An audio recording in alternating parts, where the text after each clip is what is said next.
বলেন ম্যাডামরা, আপনারা সবাই কেমন আছেন? আর আপনাদের সবাই, আমরা আজকে কি করব? Newton's gravitation law and its planetary motion. তো এর আগে আমরা কি করেছিলাম বলুন তো ম্যাডামরা? ম্যাথ করেছিলাম। কতটা? 1 থেকে 8 পর্যন্ত বা 7 পর্যন্ত পড়েছিলাম। মানে আগেরকার সূত্র দিয়ে আমাদের কি কি আলোচনা হয়েছে? জি এর পরিবর্তন আলোচনা হয়েছে, তাই না? তাহলে এখন আমরা আজকে চেষ্টা করব কেপলারস নিয়ে কিছু আলোচনা করার। জোহেনাস কেপলার মানে কি? গ্রহ উপগ্রহের গতিবিধি সম্পর্কিত। তারপর তোমাদের একটা বিষয় থাকবে মুক্তিবেগ বলে একটা জায়গা ছিল, মুক্তিবেগটা হয়তো পড়ানো হয়নি। মুক্তিবেগ এবং তার সঙ্গে সঙ্গে তোমাদের পড়ে থাকবে কি বলতো? স্যাটেলাইট। যদিও স্যাটেলাইট খুব একটা ইম্পর্টেন্ট নয় এই শেষের জন্য, কিন্তু হালকা ধারণা আমরা শিখব। তো জোহেনাস কেপলার এর আগে একদম পূর্ববর্তী, যেমন নিকোলাস তোমার হচ্ছে কি কোপারনিকাস 1543 খ্রিস্টাব্দে, মানে আজকে থেকে প্রায় 400-500 বছর, মানে 500-600 বছর আগে, ঠিক আছে? 1543 খ্রিস্টাব্দে বিজ্ঞানী নিকোলাস মানে তোমার হচ্ছে কোপারনিকাস প্রথম গ্রহ উপগ্রহের যে গতিবিধি, কে কার চারিদিকে ঘুরছে, কিরকম ঘুরছে না ঘুরছে, যে সূর্যের চারিদিকে পৃথিবী আবর্তন করছে, এই সম্পর্কিত কথা প্রথম বলেন এবং মানুষকে প্রথম এই বিষয়গুলোকে অবগত করেন। তখন মানুষ তাকে পাগল মনে করতো এবং ওনার কথাকে বিশ্বাস করতো না, কিন্তু ধাপে ধাপে যখন বিজ্ঞান আস্তে আস্তে অনেক উন্নত হয়ে যায়, তখন এখন প্রমাণ হয়ে গেছে যে সত্যি সূর্যের চারিদিকে পৃথিবী এবং বিভিন্ন গ্রহগুলি আবর্তন করছে। এবার একটা প্রশ্ন, আচ্ছা সূর্যের চারিদিকে পৃথিবী বা বিভিন্ন গ্রহ আবর্তন করুক, কিন্তু এর আবর্তন করছে কি পথে? বিভিন্ন উপবৃত্তাকার কক্ষপথে। কি পথে? বিভিন্ন উপবৃত্তাকার কক্ষপথে। সেই উপবৃত্তাকার কক্ষপথ সম্পর্কিত স্বচ্ছ ধারণা দেওয়ার জন্য একজন বিশেষ বিজ্ঞানী জোহেনাস কেপলার, কি বললাম? জোহেনাস কেপলার খুবই, মানে বলতে গেলে বুদ্ধিশীল একজন ব্যক্তি, বিজ্ঞানী, যিনি কেপলার 3টা সূত্র ব্যক্ত করেছেন। যেমন নিউটনের 3টে সূত্র আছে, গতিসূত্র, first law, second law, third law. তিনি এই গ্রহ উপগ্রহের গতিবিধি সম্পর্কিত 3খানা সূত্র বলেছেন, যেটাকে আমরা কেপলার্সের সূত্র বলি। তোমাদের এক্সামে, বোর্ড এক্সামে কোশ্চেন আসে যে গ্রহ উপগ্রহের গতিবিধি সংক্রান্ত কেপলার্সের সূত্রগুলি বিবৃতি করো। বুঝতে পারলে কি বললাম? তার মধ্যে কেপলার্সের সূত্রের প্রথমটাতে কি বলা আছে? প্রথমেই উনি যেটা বলতে চাইছেন যে যে কোনো গ্রহ সূর্যের চারিদিকে প্রদক্ষিণ করে একটি উপবৃত্তাকার কক্ষপথে, এবং সূর্য থাকে সেই উপবৃত্তের যে কোনো একটা নাভি বা ফোকাসে। তোমরা নিশ্চয়ই অধিবৃত্ত, উপবৃত্ত, পরাবৃত্ত পড়েছো ম্যাথামেটিক্সে। ইলিপসের কটা মানে ফোকাস থাকে? ইলিপস পড়োনি তোমরা? উপবৃত্ত পড়োনি ম্যাথামেটিক্সে? তোমাদের তো ট্রাইগোনোমেট্রিতে আছে, তো তোমার পড়ানো হয়নি কোনো? আচ্ছা, যাই হোক, যে কোনো উপবৃত্তের 2টো ফোকাস থাকে, ওটাকে বাংলায় বলা হয় নাভি, ইংলিশে বলা হয় ফোকাস। যে কোনো উপবৃত্তের কটা নাভি থাকে বা ফোকাস কটা থাকে? সূর্য যে কোনো একটা নাভি বা ফোকাসে থাকে। তার মধ্যে নাভি থেকে সব থেকে কম দূরত্বে একটা অক্ষ থাকে এবং সব থেকে বেশি দূরত্বে একটা অক্ষ থাকে। একটাকে বলা সেমি মাইনর অ্যাক্সিস, একটাকে সেমি মেজর অ্যাক্সিস, অর্ধ মানে পরাক্ষ, অর্ধ উপাক্ষ। তো যাই হোক, মাইনর এবং মেজর তোমার হচ্ছে গিয়ে আছে। তাহলে ওনার প্রথম বক্তব্য কি? যখন কোনো গ্রহ সূর্যের চারিদিকে প্রদক্ষিণ করে তখন সেই পথটা কি হবে? উপবৃত্তাকার, এবং সূর্য থাকবে সেই উপবৃত্তাকার কক্ষপথে যে কোনো একটি ফোকাসে, ফোকাস বা নাভিতে। এটা কি প্রথম বক্তব্য। দ্বিতীয় বক্তব্য কি? দ্বিতীয় বক্তব্য হচ্ছে কি, যখন কোনো গ্রহ সূর্যের চারিদিকে উপবৃত্তাকার কক্ষপথে আবর্তন করে তখন নির্দিষ্ট সময়ের অবকাশে সূর্য এবং সেই গ্রহের সংযোগকারী সরলরেখা নির্দিষ্ট সময়ের অবকাশে সমান ক্ষেত্রফল অতিক্রম করে। মানে বাংলা কথায় ক্ষেত্রফলের যে পরিবর্তনের হার বা areal velocity of the planet are remains constant, বা ক্ষেত্রফলের যে বেগ বা ক্ষেত্র velocity of the area are constant, সেটা আমরা প্রমাণ করব। যদি তোমরা কিছু বুঝতে পারবে না, কারণ বক্তব্য প্রথমবার শুনলে জীবনে। তৃতীয় বক্তব্যে কি বলছে, যে সূর্য এবং পৃথিবী বা সূর্য এবং কোনো গ্রহের যে সংযোগকারী সরলরেখা, যেটাকে আমরা অর্ধপরাক্ষ বলছি, সেই সংযোগকারী সরলরেখার ঘনফল প্রদক্ষিণ কালের বর্গের সমানুপাতে পরিবর্তিত হয়, মানে r cube proportional to t to the power 2। কি বলো, বুঝতে পারলে? কিছু বুঝতে পারলে না, তোমরা এক কাজ করো, একটা কোশ্চেন লেখো। কোশ্চেনটাকে আমরা লিখছি, যেটা বক্তব্য বললাম সেটা বক্তব্যটা আমরা লিখছি, কারণ নতুন জিনিস। সূর্য মানে কি বললাম, গ্রহ উপগ্রহের গতিবিধি সংক্রান্ত কেপলারের সূত্রগুলি বিবৃতি করো।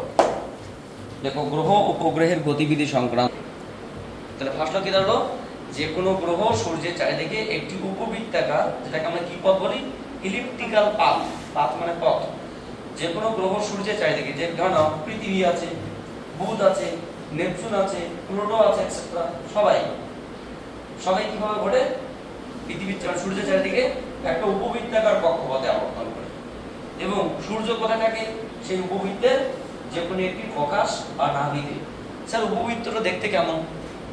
অ্যাকচুয়ালি উপবৃত্ত দেখতে ম্যাডাম অ্যাকচুয়ালি এরকমটা, এটা উপবৃত্তাকার পথ। এটা একটা অ্যাক্সিস, এটা একটা অ্যাক্সিস। এটার নাম কি, সেমি মাইনর অ্যাক্সিস, এটার নাম সেমি মেজর অ্যাক্সিস। অর্ধ পরাক্ষ, অর্ধ উপাক্ষ। এটা কি semi minor axis, semi minor axis. এটা semi major axis, major. Major মানে বড়, আর মাইনর মানে ছোট। Axis, semi major axis. এবং এটা কি পথ বলতো, এটা কি বৃত্ত না, এটা উপবৃত্তাকার পথ। এবার এখানে একটা তোমার ফোকাস থাকবে, নাভি, এখানে একটা নাভি থাকবে। যদি এই দিকটা একটু বেশি হয়ে গেছে, অ্যাকচুয়ালি পিকচারটা যদি কি সিমেট্রি হবে, এরকম ভাবে আর কি, ঠিক আছে? তাহলে এটা একটা ফোকাস, সাপোজ F1, এটা একটা ফোকাস F2। সূর্য যে কোনো একটা ফোকাসে থাকে। যখন কোনো গ্রহ, ধরে নাও এটা একটা গ্রহ ঘুরছে, ঘুরতে ঘুরতে কখনো এখানে, কখনো এখানে, গ্রহটা ঘুরছে এখান থেকে এখানে, এখান থেকে এখানে, এখান থেকে এখানে। তাহলে সূর্য কোথায় থাকবে, ধরে নাও সূর্যটা এখানে আছে, ওখানে নেই, যে কোনো একটা থাকতে পারে। সূর্য যে কোনো একটা গ্রহ মানে ফোকাসে থাকতে পারে। তা কোথায় আছে এখন, ধরে নাও F1 এ আছে। তাহলে গ্রহটা কোথায়, এখান থেকে এখানে গেল, এখান থেকে গেল। বলতো গ্রহের সবথেকে কম দূরত্ব কোনটা, সবথেকে কম দূরত্ব এটা। এখানে তো পিকচার রাখতে আমরা ভুল করেছি, এটা আরেকটু ফ্লট হবে, মানে এই ডিসটেন্স সবথেকে কম আর এই ডিসটেন্স সবথেকে বেশি। বুঝতে পারলে কি বললাম? অ্যাকচুয়ালি উপবৃত্তাকার পথে যখন ঘুরবে, আমাদের পিকচারটা একটু এটা আরেকটু ইয়া হবে আর কি, ফ্লট হবে। মানে এখন মনে হচ্ছে এই ডিসটেন্সটা কম না, এই ডিসটেন্সটা না, এই ডিসটেন্স সবথেকে কম হবে আর এই ডিসটেন্সটা সবথেকে বেশি হবে। বুঝতে পারলে? তাহলে কি, যখন কোনো গ্রহ ঘুরবে তখন এখানে এইভাবে, এখানে স্পিড বেশি হবে, এখানে স্পিড কম হবে, এইভাবে যাবে।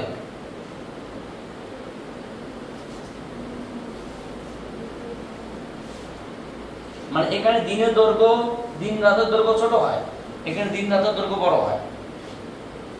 বুঝতে পারলে কি বললাম? কারণ এখানে দূরত্বটা বেশি হয়, প্রদক্ষিণকাল বেশি হয়, অর্থাৎ এখানে কি দিন রাতের দৈর্ঘ্য বেশি হয়, এখানে দিন রাতের দৈর্ঘ্য ছোট হয়ে যায়। দেখ, এগুলো আমরা পরে দেখবো। মেইন কথা হচ্ছে ফার্স্ট কি, যে কোনো গ্রহ সূর্যের চারিদিকে, ধরো সূর্য এখানে থাকতে পারে, এবার থাকতে পারে, মানে সূর্য তার মানে দুটো না, সূর্য একটাই, সূর্য একটাই। সূর্য এখানে থাকতে পারে, এখানে থাকতে পারে, যে কোনো একটা ফোকাসে অবস্থান করে।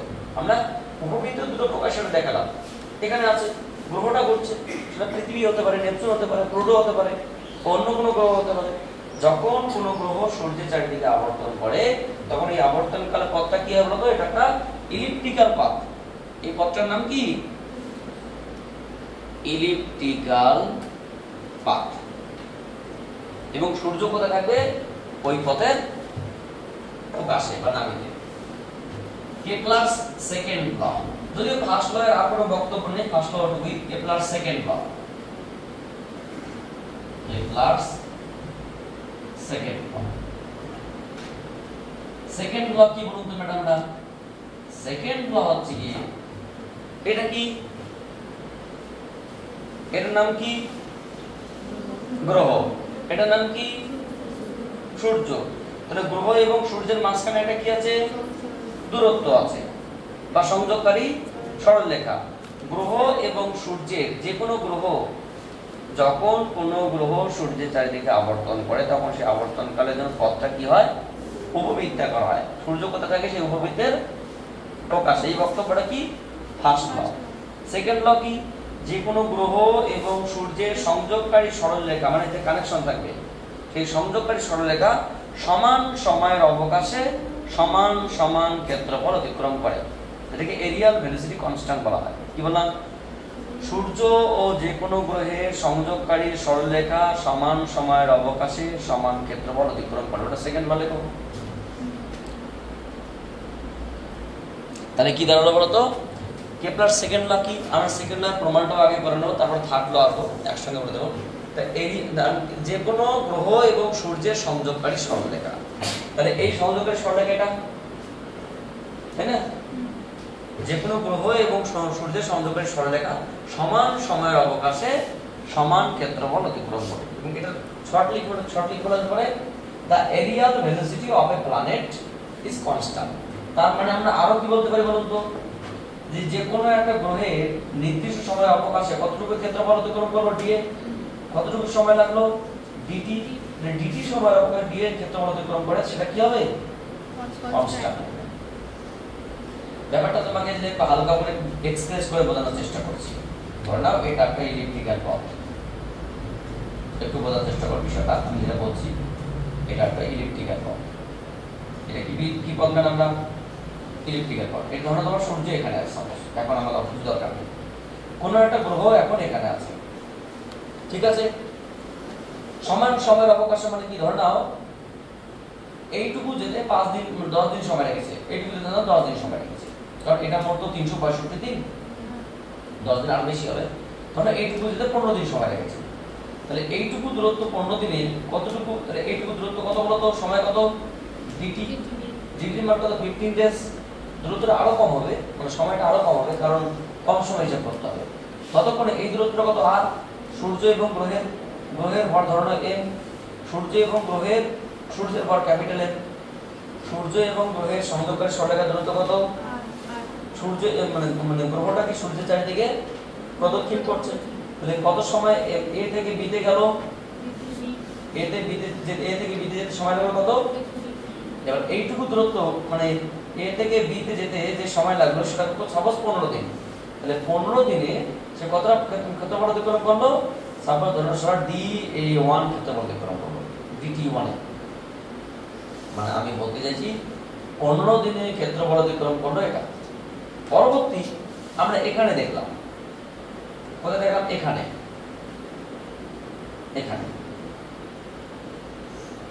15 দিনে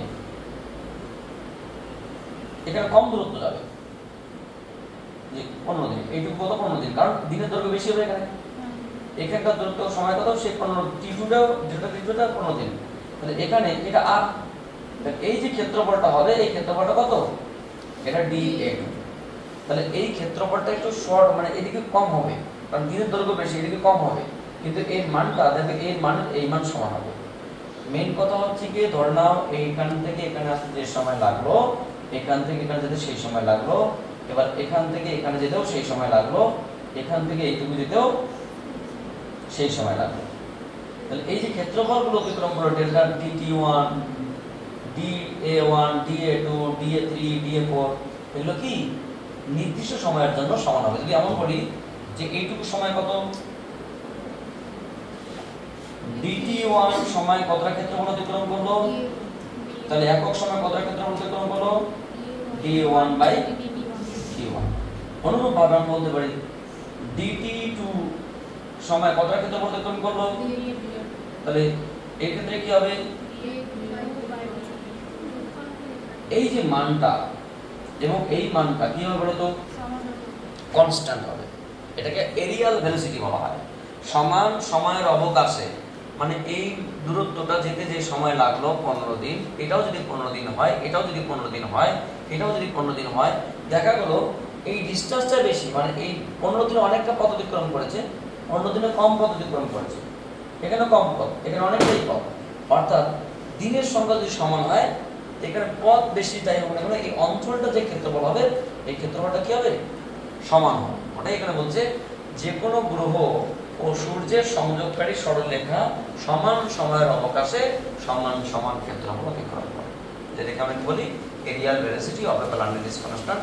so change of area with time is constant. বোঝা গেল না? সো এখান থেকে প্রশ্ন পরীক্ষা আসে, দেখাও যে বা কেপলারের দ্বিতীয় সূত্রটি প্রমাণ করো। এটা কোশ্চেন লিখে নাও। আমরা থার্ড লটা পড়ে আসি, কোশ্চেন লিখে নাও। কেপলারের দ্বিতীয় সূত্রটি প্রমাণ করো। Prove the second law of Kepler. Second law কি বলতো ম্যাডামরা? কেপলার সেকেন্ড লয়ের বক্তব্যটা কি আগে এটা বুঝতে হবে, কারণ তার উপর ভিত্তি করে আমাদের প্রমাণটা হয়েছে। যেটা আমরা বললাম, যে কোনো গ্রহ এবং সূর্যের সংযোগকারী সরলরেখা সমান সময়ের অবকাশে সমান ক্ষেত্রফল অতিক্রম করে, বা ক্ষেত্রফলের যে স্পিড সময়ের সাপেক্ষে সেটা ধ্রুবক। Aerial velocity of the planet remains constant, but dA by dt is constant. পরীক্ষা প্রশ্ন আসতে পারে, কেপলারের দ্বিতীয় সূত্রটি বিবৃতি করে প্রমাণ করো 1 + 2। পরীক্ষা প্রশ্ন আসতে পারে, কেপলারের সূত্রগুলি বিবৃতি করো 3। পরীক্ষা প্রশ্ন আসতে পারে, কেপলারের তৃতীয় সূত্রটি প্রমাণ করো বিবৃতি করে 1 + 2। 1 নম্বর প্রমাণ দরকার, এটা কি বক্তব্য স্টেটমেন্ট, ওটার কোনো প্রমাণ না। এবার একটা বিষয়, যদিও ইলিপস নিয়ে তোমাদের যখন ম্যাথমেটিক্স পড়ানো হবে, ওই ইলিপস নিয়ে বিস্তারিত আলোচনা হবে। তোমরা এখন প্রকাশ কোনটা, নাভি কোনটা, কি কোনটার নাম সেমি মেজর, কোনটার নাম সেমি মাইনর, কোনটা অর্ধপরাক্ষ, কোনটা অর্ধউপাক্ষ, সেগুলো তোমরা এখন জানো না। বা ওখানে ইসেন্ট্রিসিটি বা তোমার হচ্ছে গিয়ে এর উৎকেন্দ্রতা কোনটাতে কি, উৎকেন্দ্রতার মান কিরকম হলে কখন ইলেকট্রিক্যাল জিনিস কোন শর্তে বৃত্তাকার হবে, অনেক কিছু জিনিস তোমাদের এখন জানা নেই, কারণ ওই টপিকটা আলোচনা হয়নি। এবং ওগুলো আমার নিজেরও জানা নেই ঠিকঠাক, কারণ ম্যাথামেটিক্স অনেক ভালো জানে। ইলিপসের উপরে একটা ম্যাথের চ্যাপ্টার আছে, পরাবৃত্তের একটা আছে, উপবৃত্তের একটা আছে, তোমার হচ্ছে কি অধিবৃত্তের একটা আছে, বৃত্তের আছে, এটসেট্রা। মানে এক একটা চ্যাপ্টারে এক একটা টপিক। তো আমাদের এখানে মেইন বিষয় কি, এটা কি সূর্য, এটা কোনো একটা গ্রহ, গ্রহটা কি সূর্যের চারিদিকে ঘুরছে কত দূরত্বে? তাহলে সূর্য এবং গ্রহের যে দূরত্ব ভেক্টর, এটা কি ভেক্টর বলা হবে বলতে পারি আমরা? ও এ, এটার নাম কি? এটার নাম দূরত্ব ভেক্টর। দূরত্ব না, দূরত্ব ভেক্টর, দূরত্ব ভেক্টর। তাহলে সূর্য এবং পৃথিবীর যে সংযোগকারী, সূর্য এবং যে কোনো গ্রহের সংযোগকারী সরলরেখা বা ভেক্টর, সেই ভেক্টরটা এ বিন্দু থেকে কোথায় গেল, বা সেই দূরত্ব এ বিন্দু কোথায় গেল? ডি তে। কত স্পিডে গেল? এখানে স্পিড ছিল v1, এখানে স্পিড কি v2। অবশ্য প্রত্যেকটা মুহূর্তে চেঞ্জ হবে ভেক্টর। এবার আমরা এখানে v1 v2 কল্পনা করব না, প্রথমে লিখলাম বটে, কল্পনা করছি না, পরে কি হলো v। কেন? ভাবছি যে v টা চেঞ্জ হবে, মানে এই দূরত্বটা খুবই কম। ধরে না আমি তোমাকে বলছি এক পাক ঘুরতে কত সময় লাগবে? 365 দিন। এবার যদি তোমাকে প্রশ্ন করি এই পথে 1 মিনিটে কতটা দূরত্ব যাবে? 1 মিনিট বুঝতে পারছো না? 1 মিনিট মানে তোমার হচ্ছে কি 365 দিনের একদিনের আবার কতগুলো ভাগ করতে হবে? 86,400 সেকেন্ডের 60 ভাগ, 60 সেকেন্ড মাত্র একটা দিনে। মানে বলতে গেলে এখানকার দূরত্ব খুবই কম, এটুকু হবে। তখন এখানে বেগটা বলতে গেলে প্রায় চেঞ্জ হচ্ছে না আর কি। যখন দীর্ঘ সময় অতিক্রম করে তখন বেগটার চেঞ্জ আমরা বুঝতে পারবো, ক্ষুদ্র মুহূর্তে চেঞ্জ বুঝতে পারবো না। সো এখানে ডেল্টা টি মানে কি অতি ক্ষুদ্র সময়ে তোমার বেগ কত? এত। তো ধরা যাক স্মল এম ভরের কোনো গ্রহ ক্যাপিটাল এম ভরের কোনো সূর্যের চারিদিকে ভি দ্রুতিতে ডিটি সময়ের অবকাশে কতটা দূরত্ব অতিক্রমণ করছে? এ থেকে বি। বলুন তো ম্যাডাম, আমরা কি জানি? এস ইকুয়ালস টু কি জানি? বিটি। তাহলে এস কত এখানে? এস বলতে অতিক্রান্ত দূরত্ব কত? A B. এ থেকে বি টাকে আমরা একটা ভেক্টর বলছি, মানে একটা দূরত্ব বলছি, দূরত্ব ভেক্টর। কত বলতে? A B. সেটা কি? বেগ ভি ইনটু সময় কত? ডিটি। এস ইকুয়াল টু বিটি। কারণ ভি বেগে ডিটি সময় কতটা দূরত্ব যাচ্ছে? A B.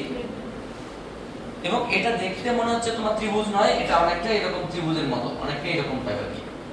এটা হাফ, এটা ধরুন তোমার দূরত্ব, এটা এ বি, এটা আর, তাহলে হাফ ইনটু ভূমি ইনটু উচ্চতা।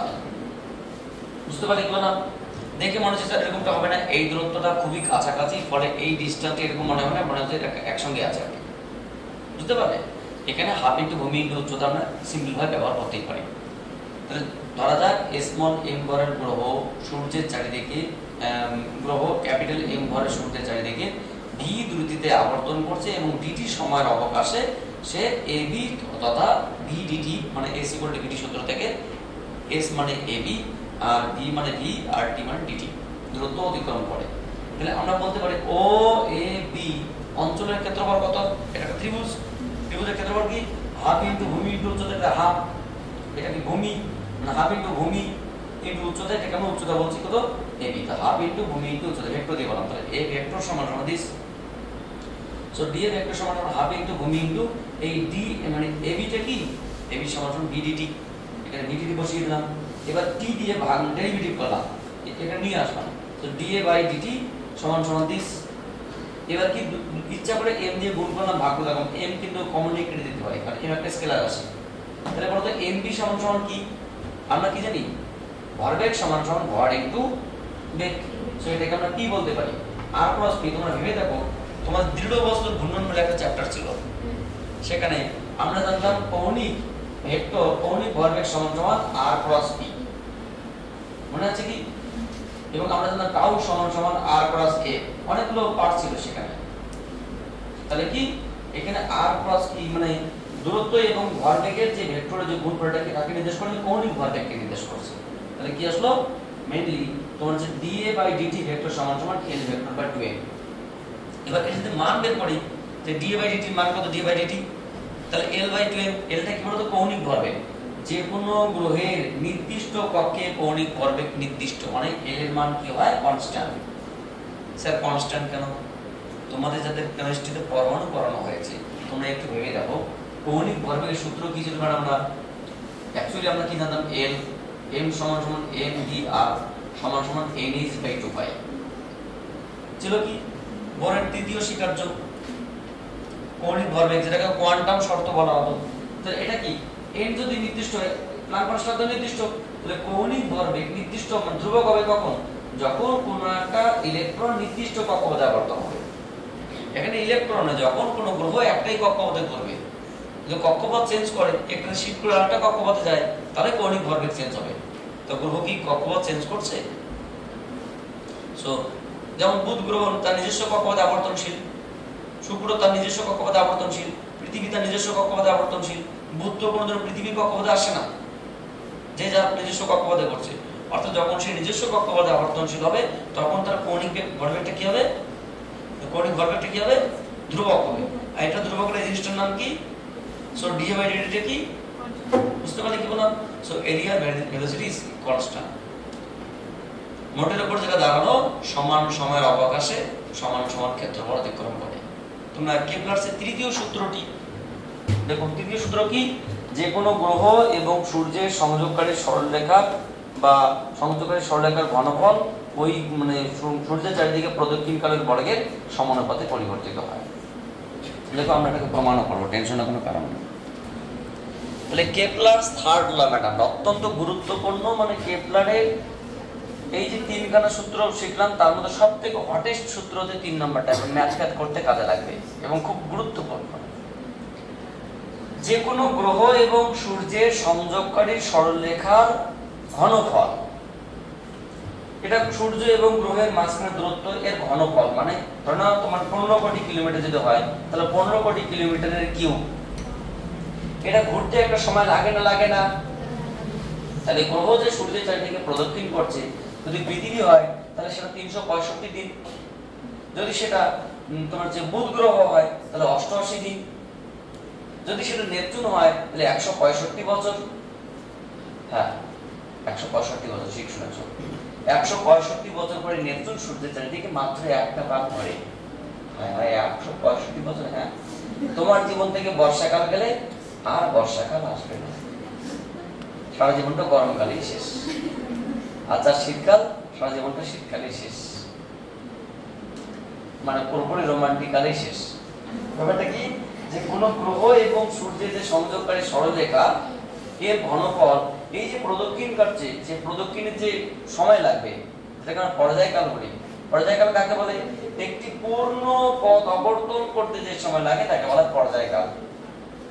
সেই পর্যায়কালের কি বর্গ আর দূরত্বের কি ঘন, এরা পরস্পরের সমানুপাতিক। এটা কে বলেছে? জোহানাস কেপলার বলেছে যে কোনো গ্রহ এবং সূর্যের সংযোগকারী সরলরেখার ঘনফল ওই গ্রহের প্রদক্ষিণকালের বর্গের সমানুপাতে পরিবর্তিত হয়। বোঝা গেল না? এবং পরীক্ষায় প্রশ্ন আসে, দেখাও যে। কি করবে? দেখাও যে। তাহলে আমরা কি লিখবো? ধরা যাক স্মল এম ভরের গ্রহ ক্যাপিটাল এম ভরের সূর্যের চারিদিকে আর দূরত্বে আবর্তন করছে এবং ওই গ্রহের আবর্তনকাল ক্যাপিটাল টি হলে প্রথমে গ্রহের ভর কত? সূর্যের ভর কত? এদের মধ্যে আকর্ষণ বল আছে কি নেই? আকর্ষণ বল আছে। আকর্ষণ বলটা কত? G capital M small m by r square. আচ্ছা, এই যে ঘুরছে কি পথে ঘুরছে? উপবৃত্তাকার পথে হোক আর বৃত্তাকার একটা সার্কুলার পথে ঘুরছে। আচ্ছা, এই বৃত্তাকার পথে ঘোরার জন্য একটা কৌণিক বেগ থাকবে কিনা? আচ্ছা, বৃত্তাকার পথে ঘোরার জন্য কি বলের প্রয়োজন হয়? অভিকেন্দ্র বলের প্রয়োজন হয়। অভিকেন্দ্র বলের রাশিমালা কি? mv² by r। তাহলে অভিকেন্দ্র বল এবং তোমার দিকে আকর্ষণ বল দুটো বলেই কি সমান, কারণ মহাকর্ষীয় বলটা কাকে যোগান দিচ্ছে? অভিকেন্দ্র বলকে যোগান দিচ্ছে। মানে মহাকর্ষীয় বলটাই অভিকেন্দ্র বলের যোগান দেয়। যেহেতু দুটো বল সমান, সেখান থেকে আমরা ছোট করে ক্যালকুলেশন করে v সমান সমান r ওমেগা, ওমেগা সমান সমান 2 পাই বাই t, সেখান থেকে ছোট ক্যালকুলেশন করে আমাদের হামেশা ধরে আসবে। লিখছি, লিখে তোমাদের বিষয়টাকে বিস্তারিত বলতে চাইছি না, কোনো কারণে জন্য করতে চাও যে কাছে আমি কাজ করছি। আর ব্যাসার্ধের বৃত্তাকার পথে ধরা যাক এম ভরের গ্রহ ক্যাপিটাল এম ভরের সূর্যের চারিদিকে আর ব্যাসার্ধের বৃত্তাকার পথে আবর্তনশীল। হ্যাঁ, তোমরা বলছো উপবৃত্তাকার ক্যালকুলেশনের জন্য আমরা একটা এভারেজ ভেবে নিচ্ছি, সেটা কি? আর ব্যাসার্ধের বৃত্তাকার পথে আবর্তনশীল। বৃত্তাকার পথে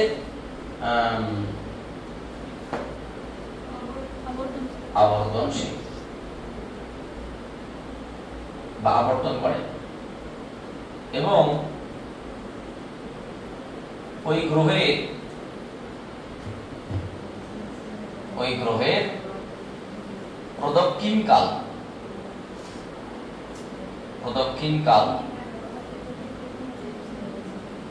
ক্যাপিটাল টি হলে কি হলে? প্রথম কথা আছে গ্রহ এবং সূর্যের মধ্যে আকর্ষণ বল কত? গ্রহ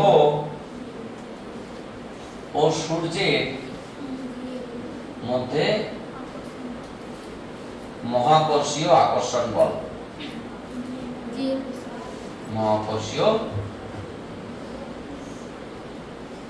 আকর্ষণ বল হলো কি বলুন তো ম্যাডাম? আমরা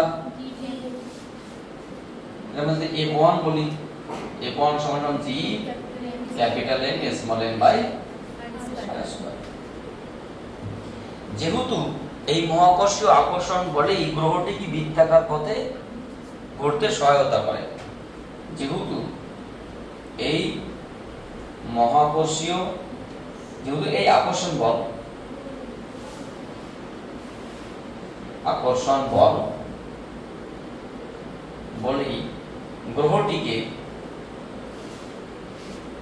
বৃত্তাকার পথে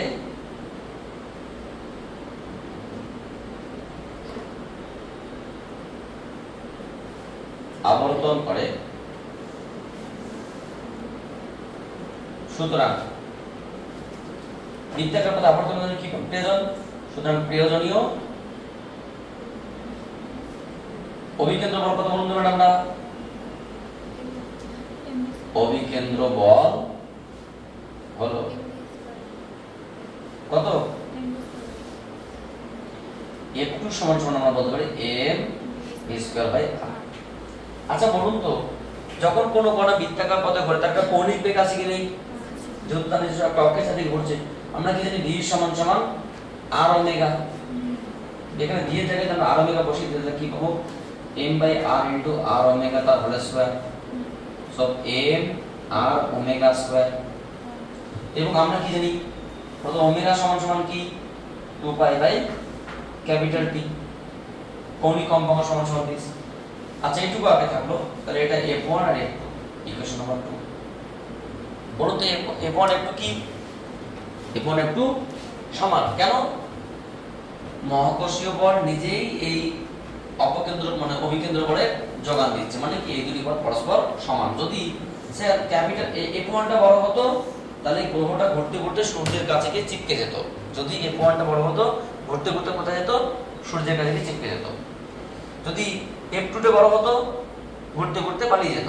কিন্তু দুটি বল সমান এবং পরস্পর বিপরীতমুখী, তাই কি হচ্ছে যে যার কক্ষপথে আবর্তন করছে এবং নির্দিষ্ট স্থানে সীমাবদ্ধ থাকছে। এটাকে আমরা ইলেকট্রিক্যাল দেখালাম, এটা কি মানে বৃত্তাকার পথ ভাবতে হবে, ঠিক আছে? ওটা দেখতে এরকম ইলেকট্রিক্যাল আমরা জানি, কিন্তু অঙ্কটা করার জন্য কি করব আমরা এরকম একটা বৃত্তাকার পথ ভাববো। একটা গ্রহ সূর্য এখানে আর পৃথিবী বা কোনো একটা গ্রহ এখানে, দূরত্ব r এবং তোমার যে আবর্তন কাল মানে কৌণিক বেগ তোমার জিএম বেগ কত, বেগ v এবং কৌণিক বেগ কত ওমেগা যদি হয়, সেক্ষেত্রে আমরা এটা বলতে পারি। আচ্ছা বলুন তো, যেহেতু এই দুটি বল পরস্পর সমান, তাহলে আমরা কি বলতে পারি? সো f1 বাই f2 কি, বা আমরা কি বলতে পারি? m g capital M small m by r square সমান সমান m r ওমেগা আছে, তাই তো? আচ্ছা স্মল m কেটে দিলাম, তাহলে এক কাজ করি gm বাই r কিউব সমান সমান ওমেগা স্কয়ার। ভালো করে দেখো, বলুন তো আমরা ওমেগা সমান সমান কি? 2 পাই বাই থিটা। তাহলে এটা কত আসলো? তাহলে আমরা বলতে পারি gm বাই r কিউব সমান সমান 4 pi square by t square. তাহলে এক কাজ করা যেতে পারে, t স্কয়ারটাকে আমি এখানে নিয়ে গেলাম আর 4 পাই স্কয়ারের নিচে gm টাকে নিয়ে গেলাম এবং তার সঙ্গে r কিউবকে গুণ করলাম। তাহলে এটা কি সংখ্যা বলতো? ধ্রুবক সংখ্যা। তাহলে আমরা বলতে পারি যে t square proportional to r cube. এটা কি কেপলারস থার্ড ল। কিছু নেই, আরো অনেক ভাবে অন্যভাবে প্রমাণ করা যায়, এর সবথেকে সহজ নিয়ম আর কি। ঠিক আছে, লিখে নাও। আমরা তোমাদের আর লেকচারের লেন্থ বাড়াবো না, কারণ অনেকটাই হয়ে গেল। পরবর্তী 7তম লেকচারে আমরা কেপলারসের চেষ্টা করব কিছু ম্যাথ করাতে, এবং তার সঙ্গে আমাদের সবথেকে যেটা গুরুত্বপূর্ণ বিষয় হবে সেটা কি বলতো, এই কি বলে মুক্তি বেগ স্কেপ ভেলোসিটি সম্পর্কে আমরা আলোচনা করব। যদি সময় হয় তো আমরা উপগ্রহ নিয়ে আলোচনা করব। বিশেষ করে পরবর্তী চ্যাপ্টারটাই হচ্ছে কি মানে ক্লাসটাই হচ্ছে এই চ্যাপ্টার সবথেকে গুরুত্বপূর্ণ লাস্ট ক্লাস। ঠিক আছে, so thank you for watching my video and wait for my next class. আমি তোমাদের সঙ্গে ছোট্ট করে ডিসকাস করে দিচ্ছি। তোমরা প্রত্যেকে ভালো আছো তো? এই তো সবাই লেখাতে ব্যস্ত আছে এখন, মানে ফোকাসিংয়ের কোনো ব্যাপার নেই। হ্যাঁ, সবাই লিখছি, তোমরাও নোটস করবে এরকম, কারণ যত তোমরা নোটস করবে তত তোমাদের বুঝতে সুবিধা হবে। কারণ পরীক্ষায় কিন্তু লিখতে হবে, এখানে কিন্তু এমসিকিউর কোনো ব্যাপার নেই যে লেখার ব্যাপারটা টিক মারবো, কিন্তু লেখার ব্যাপার আছে। So thank you for watching my video and wait for my next class.